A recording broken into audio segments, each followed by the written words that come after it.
Panas.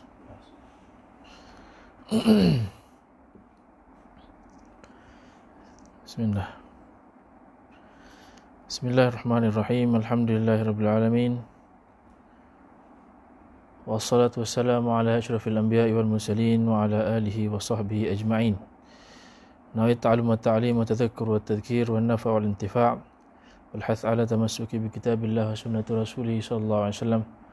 والدعاء على الهدى والدلاله العاقله ابتغاء وجه الله وقربه وثوابه ومرضاته تبارك وتعالى وانا ومشايخنا من صالح النيات نسال الله جعلنا من العلماء العاملين الفائزين بعلم اليقين وعين اليقين وحق اليقين برحمتك يا ارحم الراحمين. Kita bersyukur pada Allah Subhanahu wa taala. Alhamdulillah, pujian dan kesyukuran kita angkat, kita persembahkan kepada Allah Subhanahu wa taala kerana masih lagi diberikan kenikmatan untuk terus menjalani kehidupan kita di dunia ini insya-Allah dengan amal saleh dan dengan iman wa yaqin wal afiyah, yang mana tidak ada yang turun daripada langit yang lebih asyraf, yang lebih mulia daripada yaqin, iaitu iman yang tinggi dan juga keafiatan. Alhamdulillah, semoga Allah Subhanahu wa taala meneruskan lagi meneruskan pemberiannya kepada kita dan juga orang-orang Islam seluruh ummah ini dengan keafiatan dan hidayah serta taufik daripada Allah Subhanahu wa taala. Alhamdulillah, kita kembali kepada pengajian kita yang asal, yang mana telah kita sampai pembahasan kita dalam kitab Riyadhus Salihin di dalam kelas muslimat di Taufiq. Kita berbahaskan dalam kitab Imam An-Nawawi yang bernama Riyadhus Salihin berkenaan dengan hadis-hadis baginda sallallahu alaihi wasallam yang dikumpulkan dari bab-bab adab dan juga akhlak, yang mana telah kita bahaskan hingga sampai kita ke hadis yang ke-7.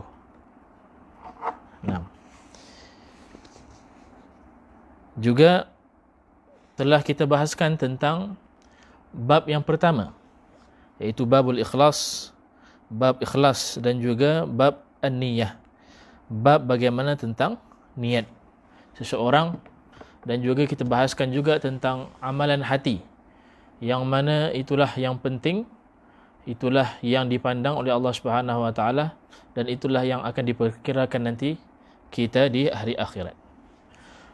Alhamdulillah, suka kita sebut dan juga kita beri pesanan bahawasanya alhamdulillah kita tadi pun dalam perjalanan nak ke sini nampak kereta sudah masya-Allah jam. Orang-orang sudah mula untuk beraya semula, kembali untuk beraya, dan kita lihat orang-orang dalam keadaan gembira tentang kelapangan untuk bernafas, yang mana itu semua taufik daripada Allah Subhanahu wa taala. Suka kita ingat insya-Allah, saling memperingati agar kita tidak lupa insya-Allah tanggungjawab kita sebagai seorang muslim, tanggungjawab kita dalam fardu ain, tanggungjawab kita dalam solat, tanggungjawab kita dalam menjaga usrah keluarga kita dan orang-orang yang kita kasihi.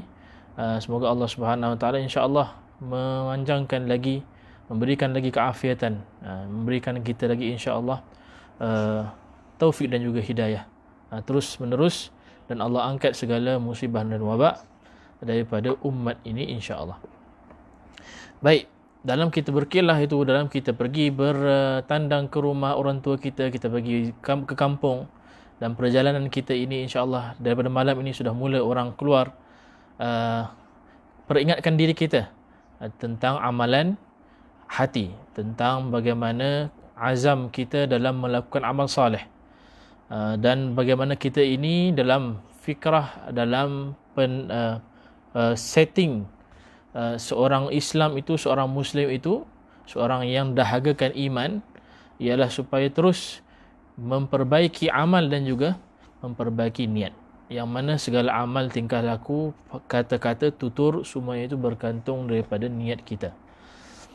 Baik, jadi kita dalam bab ikhlas ini dah banyak kita perbahaskan tentang bagaimana kepentingan dalam berniat dan juga amal hati.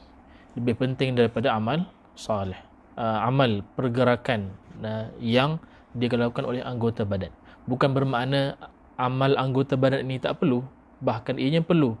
Tetapi yang dijadikan kayu ukur, yang menjadikan amalan luaran ini baik ialah atas dasar amalan hati yang baik. Seperti mana hadis Nabi sallallahu alaihi wasallam yang kita akan baca, inna fil jasadi mudghah. Sesungguhnya di dalam badan itu ada daging yang mana kalau baik seluruhnya, begitu juga sebaliknya iaitu hati. Baik, kita teruskan pembacaan kita pada hadis yang berikutnya. Hadis Abu Hurairah. Wa an Abi Hurairah Abdurrahman bin Sakhr. Sebahagian terjemahan di dalam kitab itu menunjukkan hadis yang ke-7. Ada sebahagian kitab yang lain menunjukkan hadisnya hadis yang ke-12. Baik, sama ada hadis 7 di sebahagian cetakan kitab ataupun hadis yang ke-12. Wa an Abi Hurairah Abdurrahman bin Sakhr radhiyallahu anhu qala Rasulullah sallallahu alaihi wasallam innallaha la yanzuru ila ajsadikum wala ila suwarikum walakin yanzuru ila qulubikum, rawahu Muslim. Masya-Allah, kebetulan hadis ini hadis yang ada di page Taufik. Hadis tentang keberadaan kayu ukuran pandangan amalan seseorang itu ialah berkaitan dengan hati. Perawi hadis ini ialah seorang sahabat. An Abi Hurairah, kita bacakan terjemahannya. Dari Abi Hurairah yaitu Abdurrahman bin Sakhr radhiyallahu anhu, katanya Rasulullah sallallahu alaihi wasallam bersabda, sesungguhnya Allah Taala itu tidak melihat kepada tubuh-tubuhmu, tidak pula kepada bentuk rupamu, tetapi Dia melihat pada hati-hatimu sekalian. Riwayat Muslim. Jadi hadis ini diriwayatkan oleh Abu Hurairah. Abu Hurairah ialah gelaran beliau. Abu yakni ayah, Hurairah kucing. Nanti kita akan lihat bagaimana apakah sebab digelarkan sebegitu. Tapi nama beliau ialah Abdurrahman bin Sakhr. Abdurrahman bin Sakhr ialah seorang sahabat Nabi SAW yang masyhur. Abu Hurairah yang kita biasa dengar, itu nama asalnya ialah Abdurrahman. Jadi kalau orang tanya siapakah nama Abu Hurairah, kita namakan dia ialah Abdurrahman. Ayahnya nama siapa? Ayahnya nama Sakhrun. Jadi nama sebenar Abu Hurairah Abdurrahman bin Sakhr. Beliau ini seorang sahabat Nabi SAW yang famous, yang terkenal dengan ilmu dan juga riwayat hadisnya. Bahkan sahabat baginda SAW yang paling tinggi meriwayat hadis ialah Sayyidina Abu Hurairah ini, Abdurrahman ini. Lebih kurang 5,000 lebih hadis yang telah dia hafal daripada baginda sallallahu alaihi wasallam, dan bahagian ataupun hadis-hadis yang lain dihafal oleh sebahagian ataupun sahabat-sahabat yang lain. Yang lebih kurang perawi-perawi hadis yang di kalangan para sahabat ada lebih kurang 12,000 orang. Walaupun kalangan sahabat bilangannya itu lebih luas, tetapi yang sibuk dalam merawikan hadis ini kerja menuntut ilmu dan juga mengambil daripada Rasulullah kemudian menyampaikan ialah lebih kurang 12,000 orang sahabat baginda sallallahu alaihi wasallam. Yang paling banyak meriwayatkan hadis di kalangan 12,000 orang ini ialah Abu Hurairah radhiyallahu anhu, Abdurrahman bin Sakhr. Biasa kita dengar namanya Abu Hurairah. Abdurrahman bin Sakhr beliau ini daripada Yaman. Abdurrahman bin Sakhr Ad-Dawsi. Ad-Dawsi ini ialah tempat di Yaman.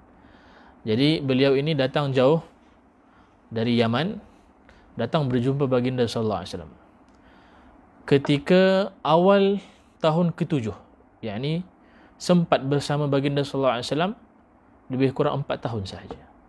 Abdurrahman bin Sakhr ini ialah orang yang akhir-akhir dapat bersama baginda sallallahu alaihi wasallam selama 4 tahun. Ada sahabat yang bersama Rasulullah sebelum berhijrah, ada yang selepas hijrah, ada yang akhir-akhir umur baginda sallallahu alaihi wasallam. Di antaranya ialah Sayyidina Abdurrahman bin Sakhr. Abu Hurairah ini sendiri, ya. Abu Hurairah ini akhir-akhir di hayat bersama baginda sallallahu alaihi wasallam dapat sempat 4 tahun. Tetapi dalam masa 4 tahun ni, masya-Allah, dia dapat masya-Allah mengambil sebaik-baiknya ilmu daripada baginda alaihi salatu wassalam. Itu kerana doa daripada baginda sallallahu alaihi wasallam agar hafalannya itu tidak akan hilang daripada beliau. Rasulullah sallallahu alaihi wasallam pernah ketika itu pulang daripada medan peperangan, masing-masing para sahabat ini Rasulullah agihkan harta rampasan di dalam daripada medan peperangan. Jadi Rasulullah bertanya kepada Abu Hurairah, "Ya Abu Hurairah, kamu tidak mahukah harta-harta ini yang kita bawa kembali?" Katanya Rasulullah, "Aku ingin kau doakan kepada aku supaya aku ini mendapat ilmu yang telah Allah ajarkan." Kata, "Ya Rasulullah, ajarkanlah kepada aku ilmu yang telah Allah ajarkan kepadamu." Lalu baginda SAW mendoakan untuknya sehingga menjadi orang yang alim di kalangan para sahabat baginda SAW. Jadi itu Abu Hurairah, sahabat yang paling tinggi dan banyak hafalannya daripada kalangan sahabat baginda alaihi salatu wassalam. Baik. Kemudian Abu Hurairah radhiyallahu anhu, beliau ini seorang kalau kita pergi Yaman, orang-orang Arab di Yaman ini tidaklah putih-putih. Begitu juga Abu Hurairah. Di antara susuk badannya itu seorang yang ba'id ma bainal mankibain, yakni dadanya itu bidang, badan itu luas, seorang yang bekerja. Dan beliau ini seorang yang asmar, yakni orang yang tidak putih. Dan beliau ini juga masya-Allah disebutkan dalam riwayat giginya itu aflaj as-sinyatain, yakni dia punya gigi rabbit gigi depan dia itu terpisah.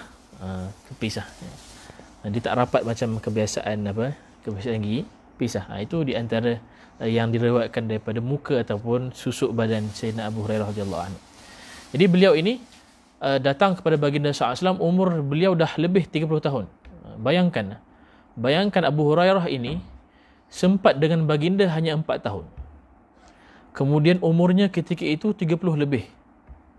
Kemudian tiba-tiba dia meriwayatkan hadis paling banyak di kalangan para sahabat. Sahabat ada riwayatkan hadis, ada hafal hadis, tetapi yang paling banyak meriwayatkan hadis daripada baginda SAW ialah Abu Hurairah. Daripada situlah kita lihat kebesaran masya-Allah doa baginda SAW kepada Abu Hurairah yang mendoakan agar tidak terluput dan tidak hilang ilmu yang telah Rasulullah SAW ajarkan kepada beliau. Dan Abu Hurairah inilah yang dipegang oleh para grup-grup ataupun kumpulan Syiah. Mereka ini menodai kelebihan dan juga kedudukan Sayyidina Abu Hurairah sampai menuduh Sayyidina Abu Hurairah ni orang yang mereka-reka hadis daripada baginda SAW. Sebab Syiah ini mereka ini mencemuh menghina para sahabat baginda SAW. Di antara yang paling mereka punya point, mereka punya trigger, mereka punya banyak mereka punya dalil dan juga hujah ialah Abu Hurairah. Bagaimana Abu Hurairah ini banyak meriwayatkan hadis sedangkan dia berjumpa Rasulullah pada akhir umur baginda, umurnya sudah 30 lebih. Kaif hadha? Bagaimana boleh meriwayatkan banyak hadis? Itu daripada sedangkan mereka tidak tahu bahawasanya itu doa daripada baginda alaihi salatu wassalam. Hakadha. Jadi itu Sayyidina Abu Hurairah radhiyallahu taala anhu wa ardhah. Kenapa dinamakan Hurairah? Hurairah asal kalimatnya ialah daripada kalimat hirrun. Hirrun ini dalam bahasa Arab ialah anak kucing. Qittatun kucing. Hirratun anak kucing. Dinamakan sebagai Hurairah ialah panggilan. Ada riwayat dipanggil oleh teman-temannya. Ada riwayat Rasulullah sendiri yang menamakannya menggelarkannya sebagai kucing. Kenapa? Kerana Abu Hurairah ini beliau kerjanya pada awal-awal sebagai penggembala kambing. Jadi ketika dia gembala kambing, dia terserempak dengan beberapa ekor kucing. Jadi kucing ini diambil, dibelanya di bawah pokok yang biasa dia berehat. Jadi biasa dia kepenatan pergi jauh-jauh, nanti kucing itu dia main di bawah pokok. Daripada situ subhanallah dipanggil Abu Hurairah. Ada riwayat mengatakan beliau ini kadang kucing beliau itu diletakkan dalam dalam dia punya dia poket orang-orang dahulu. Baju mereka itu besar-besar ya.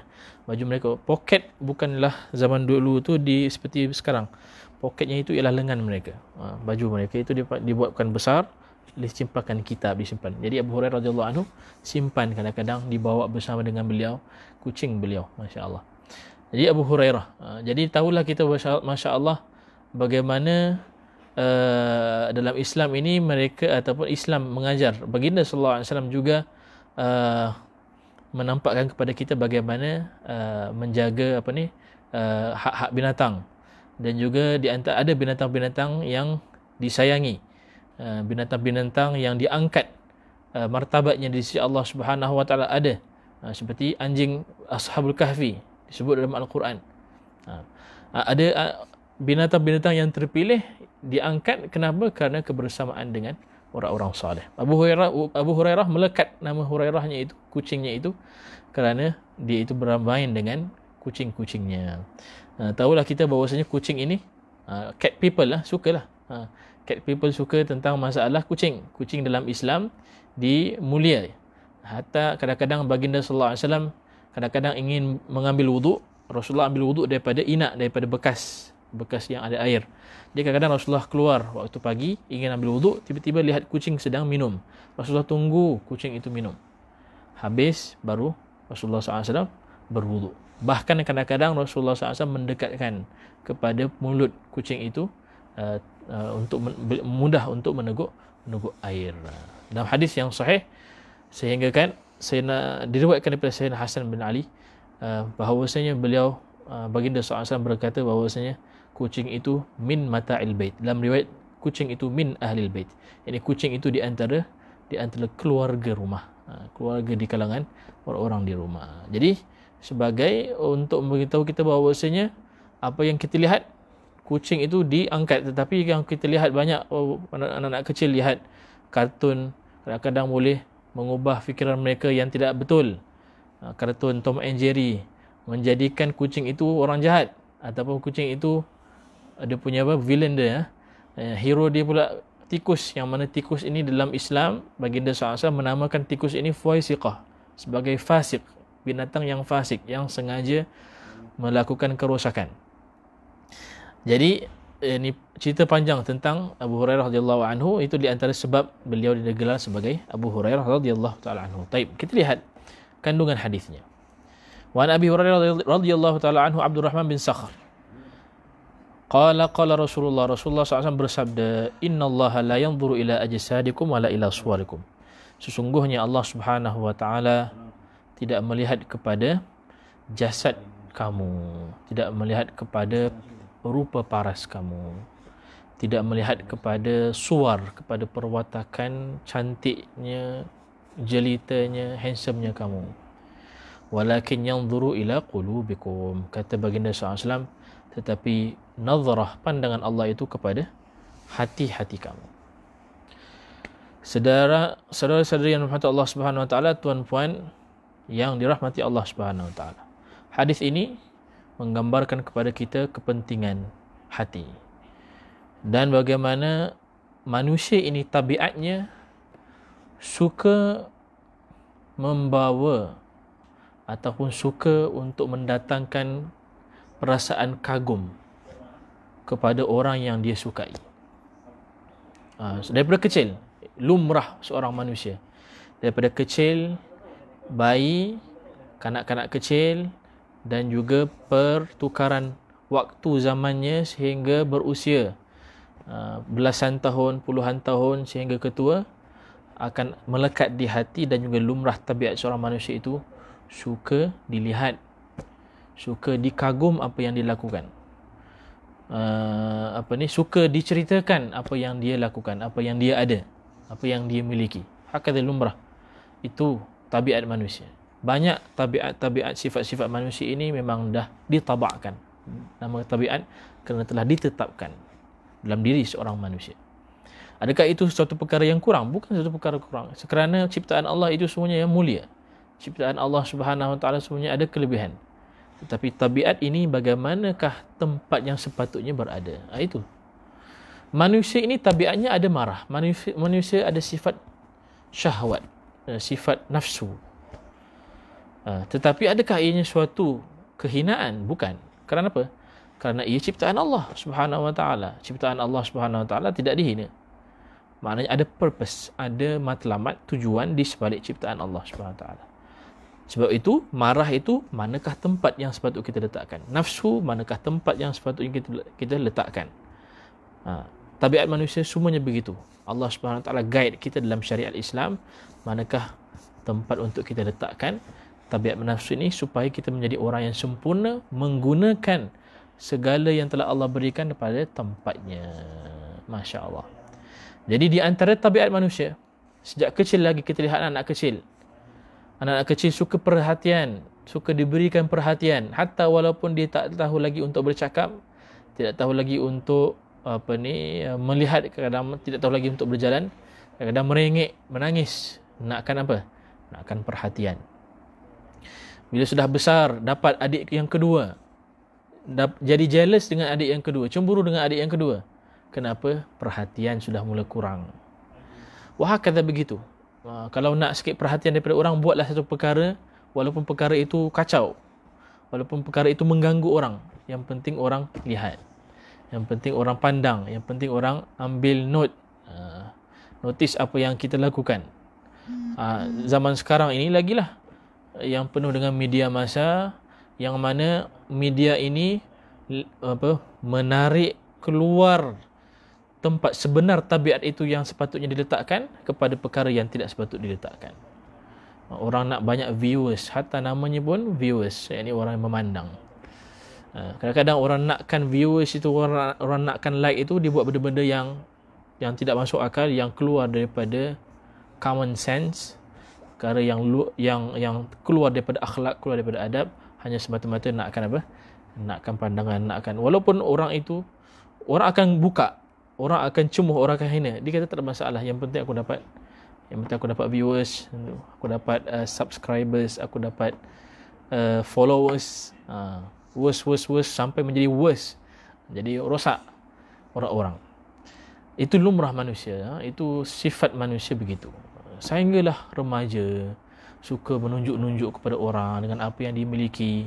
Sehinggalah dia berkahwin, menunjukkan dengan apa yang dimiliki anak ataupun isteri ataupun suami, menunjukkan sifat-sifat yang ada pada pasangan, perkara-perkara yang kadang bukan pada tempatnya. Kemudian bila ada cucu, kemudian bila ada rumah, kemudian bila ada harta, sehinggalah subhanallah pada akhir-akhir umur manusia itu, ianya ada tabiat ini di dalam diri manusia, suka mengagumkan orang yang lain, suka dipandang, suka dilihat.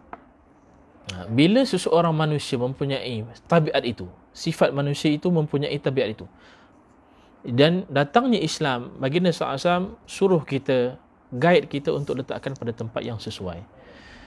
Tetapi manusia kerana syiddatul ghaflah, kerana banyak ghaflahnya, lekanya, kurangnya dengan Quran, kurangnya dengan amal soleh, kurang bermuzakarah, kurang dengar balik muzakarah, ilmu muzakarah ayat, muzakarah hadis-hadis baginda SAW, kadang-kadang terleka. Jadi kadang-kadang sifat itu makin mencengkam kepada perkara yang tidak baik. Jadi bila ada sifat tabiat itu pada diri manusia, dia nakkan orang buat satu perkara supaya orang lagi pandang, orang lagi melihat, orang lagi berkata tentangnya. Jadi sebab itu lah madakhil at-takabbur, terjadinya sifat-sifat yang mazmumah, yang dicela pada hati manusia itu, bermula daripada sifat ini, tabiat ini, iaitu tabiat ujub, tabiat ingin dipandang. Keluarnya sifat takabbur, keluarnya sifat riya, keluarnya sifat hasad, keluarnya sifat dengki. Nah, jadi dengan sebab tabiat ini, manusia suka memperhiasi dirinya. Daripada sifat ini, manusia sanggup menipu, sanggup berdendam, sanggup hatta membawa kerosakan, hanya semata-mata ingin dipandang tinggi, ingin dipandang kehadapan daripada yang lain. Jadi diperbaiki luarannya, diperbaiki bajunya, diperbaiki speknya, diperbaiki apa yang dimiliki, diperbaiki mukanya, ditrimnya rambutnya dan sebagainya. Sehingga hawas ni bermakna dia punya tamak dan juga kelekaan dia ini sampaikan sanggup membuat perkara yang luar akal untuk semata-mata mengqada, semata-mata nak menyelesaikan nafsu dirinya ataupun keinginan dirinya. Sebab itu kita lihat ramai yang sanggup berhutang semata-mata supaya orang lihat, tidak lihat orang ini kita ini low profile, berhutanglah untuk majlis perkahwinan anaknya ke, ataupun untuk kereta yang mewah ataupun sebagainya. Sanggup untuk apa? Hanya pandangan. Nah, bahkan ada yang lebih dahsyat, sanggup menjalani pembedahan plastik surgery. Mukanya itu diubah-ubah, kulit warnanya itu diubah-ubah. Kerana apa? Hanya kerana pandangan. Sebab itu kita lihat perkara ini berlaku daripada masyarakat ke masyarakat yang lain berbeza. Orang-orang Burma, perempuan-perempuan netizen di sana, yang asli di sana, pada pendapat mereka orang yang cantik ialah yang tengkuk je panjang. Kerana itu kita lihat ada sebahagian puak di sana, daripada kecil anak mereka yang perempuan dipakaikan kalung, dicengkam begitu. Tambah umurnya ditambah dia punya rantai kalungnya itu sampai supaya orang nampak dia punya tengkuknya itu panjang, cantik untuk pandangan orang. Orang Jepun dahulu suka pada pandangan mereka yang cantik itu ialah bila kakinya kecil, lalu direkanya satu kasut yang boleh bila dipakai daripada waktu kecil sangat, seperti terompah, dikecilkan sehingga akan menghancurkan tulang kaki. Semata-mata pandangan orang. Zaman sekarang Photoshop, Masya Allah. Nakkan Photoshop, pergi ke tempat kedai Photoshop ataupun orang yang boleh upah, yang boleh mengubah mukanya, dia ambil 50 keping muka dia punya foto, dipilih yang paling handsome, yang paling okey lah. Lalu ditrim, dia buat muka orangnya muka 50 tahun, orangnya 50 tahun, dia buat muka umur 20 tahun. Dia ambil dia punya sebagai foto profil dia, itulah duduk sampai 10 tahun. Kerana semata-mata nak pandangan kata lumrah dan juga tabiat manusia. Jadi kalaulah tabiat manusia itu memang ada dalam masalah ini, sukakan pandangan orang, sukakan orang kata, sukakan orang mengangkat seseorang itu. Izan, di manakah patutnya kita letak pandangan ini? Nabi SAW dalam hadis ini mengatakan, Allah kata, subhanallah, Rasulullah kata, letakkan pandangan itu tabiat yang suka untuk membuatkan rasa kagum kepada orang daripada orang lain. Tabiat manusia yang nakkan pandangan orang lain, nakkan keredaan orang lain, nakkan kepuasan orang lain kepada diri yang apa yang dia ada. Letakkannya itu kepada Tuhan.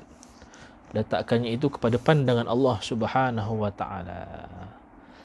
Daripada kita letakkan kepada makhluk yang seperti kita, yang berhajat kepada seperti kita.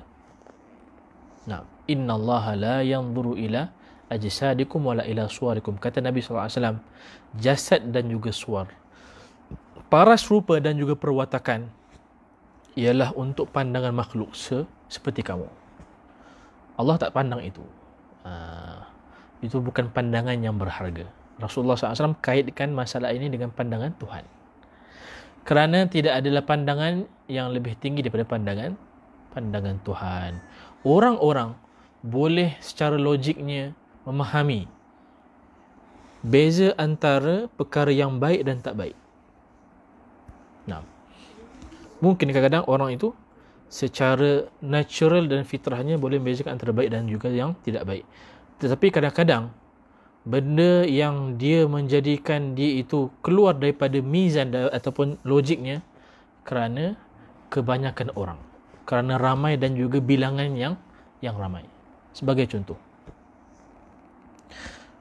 contoh, kalaulah zaman sekarang ini seseorang itu boleh berubah-ubah fashion dan juga cara pakai ataupun cara style dirinya semata-mata kerana trend, semata-mata kerana trend orang, semata-mata kerana ini zaman sekarang, zaman trendnya begini, trend rambutnya, sikatnya begini zaman sekarang. Kadang-kadang trend yang kita lihat, kalau kita duduk betul-betul tenang, kita fikir benar-benar, trend yang mereka lakukan itu perkara yang luar akal, luar daripada lumrah, luar daripada akhlak. Kita lihat ada satu zaman itu trendnya potong rambut, botak semua kecuali depan tu biar. Trend, semua orang ikut. Orang tak fikir macam ni kalau tak ada trend tu, subhanallah, orang boleh fikir tak ada siapa yang nak buat itu. Tapi bila trend orang, ramai orang buat, dia buat. Walaupun dia tahu pada hakikatnya ini tak bagus, ini apa dia punya haircut dia begitu. Tapi kerana ramai dia buat. Perlu kita bezakan antara ramai dan berharga. Banyak dan yang tinggi, yang mulia. Selalu kita kejarkan yang mulia daripada yang ramai. Anak kecil dengan fitrah anak kecil ini, kadang-kadang kalau di sekolah itu ada persembahan di sekolah.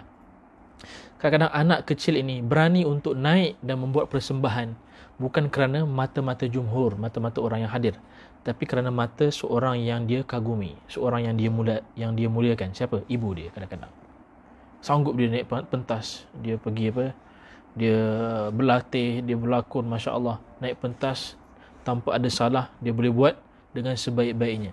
Tapi dia tak pandang orang-orang itu. Pandangan orang itu dia tidak pandang. Dia pandang apa? Oh, ibu aku ada. Oh, ayah aku ada. Oh, ada guruku yang aku sayangi ada. Oh, ada temanku yang karib, sahabat karib aku ada. Orang-orang yang dia tidak pandang kebanyakan. Dia pandang yang harga. Jadi tuan-tuan perempuan, muslimin muslimat yang dirahmati Allah Subhanahu Wa Taala, pandangan berharga tidak ada lagi kecuali daripada pencipta, daripada Allah Subhanahu Wa Taala. Jadi banyak pandangan orang, pandangan makhluk, kalau ianya nak dinisbahkan dengan pandangan Tuhan, Allah tidak ada nisbah. Yahiqqu, sudah berhak, memang berhak untuk kita ini kembali kepada pandangan pencipta. Jadi baginda SAW olah perkara ini. Inna Allah la yanzur ila ajsadikum. Allah tidak melihat jasad, tidak lihat paras, rupa paras, tidak melihat perwatakan, tidak melihat apa yang kita cool ke ataupun apa untuk makhluk-makhluk yang lain. Tetapi pandangan Tuhan, yang mana pandangan itu yang paling mulia, pandangan yang berharga, pandangan yang membahagiakan kita dan automatik orang yang di sekeliling kita, ialah kepada hati. Dalam riwayat baginda SAW tunduk kepada hati ketika menyebut hadis ini. Walakin yanzuru ila qulubikum, kepada hati kamu. Jadi kalau kita nak berfashion, kalau kita nak berhias, maka hias dan berfashionlah pada hati kita. Yang ini pandangan kita kena begitu. Kalau seseorang tabiatnya itu gairah dengan pandangan orang, excited kalau ada orang pandang, kerana apa yang dia buat, apa yang dia pakai, apa yang dia ada, rupa yang dia miliki, yang bukan dimiliki, apa yang Allah pinjamkan, mesti wujudkan, cuba wujudkan rasa excited, rasa gairah ini kepada nak bersihkan hati, kepada nak cantikkan hati, kepada nak menghiaskan hati-hati kita. Dan itu yang membawakan kita bahagia daripada sekarang sampai kita umur 40, 60, 70, sampai kita ke kubur, sampai kita bertemu dengan Allah Subhanahu Wa Taala, yang mana ketika itu yang gaib, yang batin itu ialah zahir kita, dan zahir itu sudah tidak ada manfaat lagi di hari kiamat nanti. Kalau kita fikir hidup di dunia ini berapa tahun, orang yang kata baginda SAW, umur umat aku ini antara 60-70. Kalau kita nak kiaskan dengan satu hari di akhirat, yang mana ianya 1000 hari, wa inna yawman 'inda rabbika ka alfi sanatin mimma ta'uddun. Satu hari di akhirat itu 1000 tahun. Kalau kita nak compare, nak bandingkan berapakah 70 tahun kita yang kita hidup di dunia ini dengan satu hari di akhirat, tak ada apa. Kalau kita rasa lama nak duduk di dunia ini, nak berfashion, nak berpakaian, nak sebagainya, tahulah bahawasanya apa yang kau alami sekarang ni, yang lama ini, belum lagi lama dinisbahkan dengan akhirat. Itu tak sampai lagi satu hari, tak sampai 10% daripada satu hari di hari akhirat. Subhanallah. Jadi persiapan kita ialah untuk akhirat kita, untuk kubur kita, untuk nanti ditanyanya kita, untuk ketika di atas sirat, untuk kita nanti di padang mahsyar, untuk insya-Allah nanti kita bersama dalam syurga Allah Subhanahu Wa Taala. Naam. Jadi begitulah. Sebab itu Allah Subhanahu Wa Taala mengiklankan perkara ini tentang bagaimana manusia itu bezakan antara yang baik dan buruk. tetapi jangan menjadikan perkara yang banyak itu sebagai kayu ukur. Firman Allah Subhanahu wa taala, "Qul la yastawil khabithu wat thayyibu walau a'jabaka kathratul khabith." Kata Allah Subhanahu wa taala, "Qul," katakanlah wahai Muhammad, la yastawi, tidak akan sama. La aqul la yastawil khabith wat tayyib, tidak akan sama yang baik yang tidak baik itu dengan yang baik. Yang buruk itu dengan yang cantik. Yang hodoh itu dengan yang sempurna. Yang kurang itu dengan yang sempurna. Tak akan sama, kata Allah SWT. Semua orang akan tahu, fitrah manusia akan bercakap. Fikiran manusia akan bercakap. Logik manusia akan bercakap. Akhlak manusia akan bercakap. Insan, sifat keinsanan manusia itu akan bercakap. Mana yang tayyib, mana yang khabith. Mana yang cantik, mana yang hodoh. Mana yang kurang, mana yang sempurna. Mana yang cacat, mana yang lengkap. Kata Allah, "Qul la yastawil khabith wat tayyib walau a'jabaka kathratul khabith." Walaupun kau rasa ajib, kau rasa kagum dengan banyaknya yang khabith, dengan banyaknya yang tak cantik ni, dengan banyaknya yang cacat, dengan banyak yang tak lengkap, dengan banyaknya yang kurang. Dunia ini kurang semuanya. Segala apa yang di dunia yang tidak ada kaitan dengan akhirat, semuanya kurang, semuanya cacat, semuanya hina, semuanya bawah. Jadi kata Allah SWT, tak sama baik dan buruk, tak sama hodoh dan juga yang cantik. Walaupun yang hodoh, yang buruk, yang tidak cantik itu, walaupun banyak di mata orang, walaupun banyak orang amalkan, walaupun banyak orang trend orang, fattaqullah, kata Allah, fattaqullah ya ulil albab la'allakum tuflihun. Maka takwalah kepada Allah Subhanahu wa taala, wahai orang-orang yang albab, orang yang berfikir, la'allakum tuflihun, semoga kamu ini orang yang berjaya. Wahakadha. Itulah hadis yang kita ambil daripada hadis Abi Hurairah radhiyallahu taala anhu tentang bagaimana fitrah dan juga tabiat manusia ini perlu kita letakkan pada tempat yang telah Allah Subhanahu wa taala gariskan. Tabiat manusia ini ialah suatu anugerah. Ramai kita kadang-kadang duduk dengan remaja-remaja yang dah mula nak berhijrah.